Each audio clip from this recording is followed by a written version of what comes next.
Hello, everybody. I am Martha from Dreamlight Collective. Like I said before in my short, I wanted to explain each scene of my prophetic dream I had in 2013. There's 7 parts, but we are going to start by examining the first part of my dream, the New York Takeover. So grab a snack and a drink, and let's get started. Discussion topics we will be covering are the wake-up call, parallels and themes, the men in black, advancements in tech, disclosures and conspiracies, resources, and final thoughts. Before we get into this part of the dream, I want to make something clear. I am not saying that what I saw is an exact depiction of what is going to happen. I believe it was more of a glimpse into what could possibly happen in the future. But more importantly, it carried a warning about being spiritually prepared. In the beginning of the dream, I was simply living my life. I wasn't thinking about the end times. I wasn't expecting something terrible to happen. Everything seemed normal, and then suddenly it wasn't. An invasion happened, and life as I knew it completely changed. This part of the dream had always stood out to me because scripture repeatedly tells us to watch, to be alert, and to recognize the signs of the times. In Matthew 24, Jesus tells his disciples about the things that will happen leading up to his return. But he also warns them to stay ready because we do not know when that day will come. For me, this part of the dream was a wake-up call. We can become so caught up in everyday life that we forget how quickly circumstances can change. We don't know exactly what the future will look like or how events will unfold. But as Christians, we are told to remain spiritually awake and prepared. So, as we examine this part of the dream, the question isn't, is this exactly how it's going to happen? The question is, if something unexpected happened tomorrow, would we be spiritually ready? There are several verses that parallel what is happening in the first part of this dream. Jesus warns us to stay alert and spiritually ready because we don't know when things will suddenly change. That's really what happens here. As the participant of this dream, I'm just living life, not expecting anything, and then suddenly everything changes. As this dream continues, we also see other biblical things begin to unfold. Something previously unseen being revealed, tribulation, perseverance, and people continuing to put their hope in Jesus. Now again, I'm not saying the dream is showing exactly how these events will happen, but the themes within it are things we see throughout Scripture. Now we're going to be discussing the men in black, or what I like to call super soldiers. You know, when I saw these soldiers in the dream, it was something I couldn't really comprehend. Even today, most of us only understand something like this through movies. But imagine if this technology had been developing behind the scenes for years, and then suddenly it was fully unveiled. All at once, this whole other force or system that we didn't know exists interjects itself into our reality. When I had this dream in 2013, this seemed impossible to me.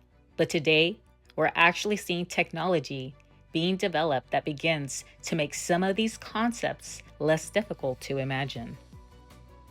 DARPA's N3 program, for example, explored non-surgical brain-machine interfaces that could read neural activity and send signals back to the brain. I'm not saying this is exactly what I saw in my dream or that this is what will happen, but if this is where the technology is today, how much could it evolve in the future? Things that once seemed impossible are now things we're actually seeing being worked on. So what does this actually mean? Let's make it really simple. Your brain is constantly sending signals. This technology is being developed to read some of those signals, translate them, and allow a person to interact with the machine without using their hands. For example, imagine a soldier needs to control a drone. Instead of physically using a controller, the goal would be for the technology to read the signals coming from the soldier's brain, figure out what they're trying to do, and send that information to the machine. But here's the other part. This isn't only about reading signals from the brain. The technology is being developed to work in both directions, meaning it could also send signals back to the brain. So, in very simple terms, the brain communicates with the machine and the machine can communicate back to the brain. That's what they mean by a brain-machine interface. Now we're going to talk about synchronism. So now let's look at another DARPA program called CODE. This program was designed to allow multiple unmanned aircraft to work together as a team. They can share information, divide up tasks, and synchronize their actions toward the same mission. This stood out to me because even at the beginning of my dream, the aircraft were all in sync. They were waiting for orders, and once they received them, they worked together, almost as if they were programmed to operate as one unit. We see the same pattern again with the soldiers. They weren't just individual soldiers doing their own thing. They were all synchronized and focused on the same objective, repeating, "We must complete the mission." Again, I'm not saying DARPA's CODE program is what I saw in my dream. I'm showing that the idea of multiple systems being programmed to work together, respond to commands, and carry out the same mission isn't just something we see in movies anymore. This type of coordinated technology is actually being developed and tested. Disclosure. When I wrote this dream down in 2013, there was a lot I didn't understand. I didn't have the vocabulary I have now to explain some of what I was seeing. I was never interested in UFOs. Honestly, anytime people started talking about things like that, I was completely turned off by it. But this dream forced me to go back and examine things I normally wouldn't have looked at. Since then, we've seen more public disclosure about what are now called UAP or unidentified anomalous phenomena. The military has released footage, we've had government hearings and reports, and there are still some encounters that haven't been fully explained. I'm not saying these are aliens, and I'm not saying they're the aircraft I saw in my dream. My question was much simpler. Could something like what I saw actually be possible?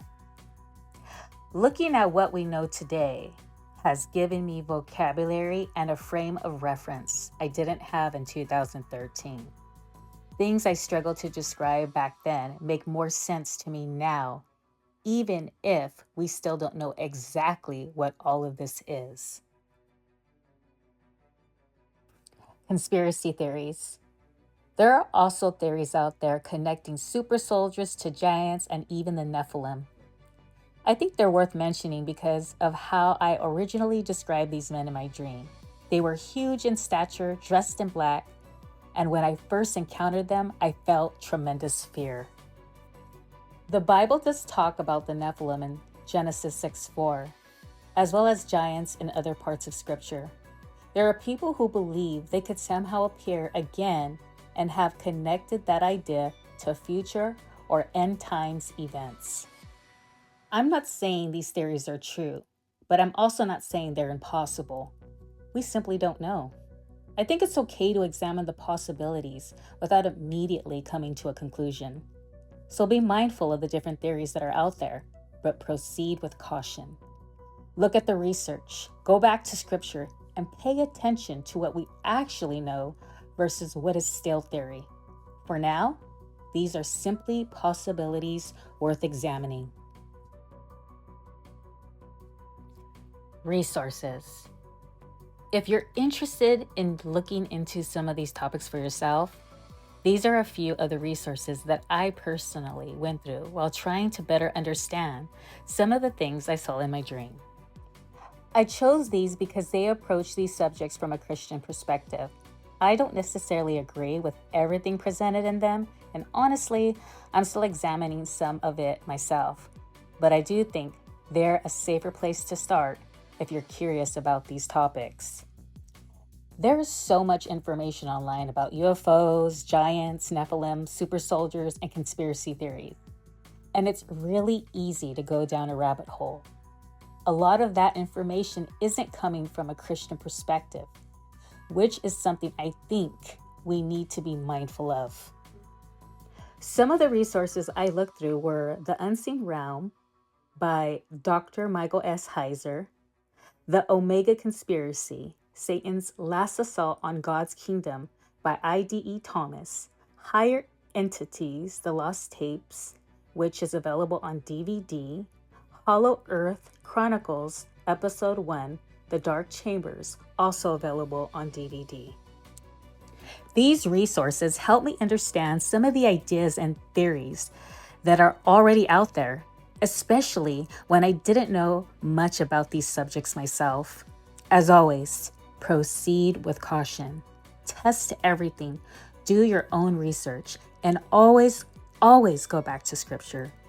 You don't have to agree with everything you read or watch in order to learn from it or understand what's being discussed. Final thoughts. As we close out this first part of the dream, I want to reiterate that I'm not claiming this is an exact depiction of what's to come. Perhaps it was a glimpse of what could come. But I don't know exactly what these events will look like or how they will unfold. What I do believe is important is the warning throughout Scripture to stay spiritually aware, alert, and ready. Jesus tells us in Matthew 24 to keep watch because we don't know when things will happen. Luke 21 warns us not to become so caught up in the cares of everyday life that we're caught off guard. And 1 Thessalonians 5 reminds us that we're not supposed to be asleep spiritually, but awake and alert. That's really what stood out to me in the first part of the dream. I was simply living my life and suddenly everything changed. At the same time, I think we need to be careful when exploring subjects like these. There's a lot of sensationalism, speculation, and information out there, and not everything should be believed simply because it sounds convincing or it seems to fit. Consider the source. Test what you're hearing against Scripture. Ask God for wisdom and discernment, especially if you decide to go deeper into some of these subjects. Scripture is our final authority, and we need to be careful that our curiosity doesn't make us vulnerable to deception. I am not an expert in any of this. I'm still learning, examining, and honestly getting outside of my own comfort zone as I try to understand some of the things I saw in this dream. I'll be doing the same thing with the other parts of the dream. We'll go through them together, look at what I originally saw, examine what we know today, and most importantly, continue going back to Scripture and seeking God in these matters. Whatever the future actually looks like, the message remains the same. Stay awake, stay discerning, and stay close to Jesus.